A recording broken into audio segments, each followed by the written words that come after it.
418-savol. 9 monoglyukoza parchalash natijasida sitoplazmada. Sitoplazma degandan keyin sitoplazmada ikkita ADF, ikkita ATF hosil bo'ladi. 9 ni 2 ga ko'paytirsak 18 ta ADF sarflangan, 9 ni 2 ga ko'paytirsak 18 ta ATF hosil bo'lgan bo'ladi. Dastlab ADF X bo'lgan, ya'ni noma'lum bo'lgan. Lekin 18 ta sarflanib ketgandan keyin 3 martaga kamaygan. Dastlab x edi. X dan 18 ayirsak 3 martaga kamaygan bo'ladi. 3 ta x ko'paytirsak 3x, 3 ta 18 ga ko'paytirsak 54 bo'ladi. Bu x bo'ladi. 3x dan x ni ayiradigan bo'lsak 2x bo'ladi. 54 ni 2 ga bo'lsak dastlab ADF 27 bo'lgan bo'ladi. Dastlab 27, 18 sarflangan, 9 ortib qolgan bo'ladi. ATFlar dastlab x edi. 18 ta qo'shilgandan keyin 4 martaga ortyapti. X ga 18 ni qo'shsak, dastlabkiga nisbatan 4 marta ortyapti. Mana x ga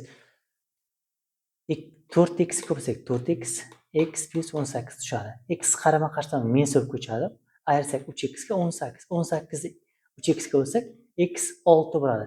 Dastlab ADF 6 bo'lgan, 18 ta hosil bo'lgan, qo'shilgan, oxirida 24 bo'ladi. 468 aytayapti. Jarayon yakunida sitoplazmadagi ADF va ATFlarning sonining farqini aniqlang. 24 edi oxirida, bu 9. Asiga 15 bo'ladi. Va dastlabki ADF sonini aniqlang. Dastlabki ADF soni 27 bo'ladi. Javob B variant.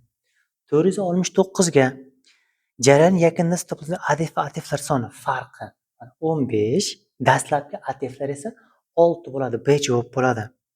470 da jarayon yakunida sitoplazmadagi ADF va ATFlarning yig'indisi 24 ga 9 ni qo'shsak 33 bo'ladi. Dastlabki ADFlar sonini aniqlang degan. Dastlabki ADFlar soni 27 bo'ladi. C variant bo'ladi. 470 da Asiga sitoplazmadagi ADF va ATFlar yig'indisini toping degan. 33 bo'ladi. Dastlabki ATFni toping degan 6 bo'ladi. 471 ga C variant bo'ladi.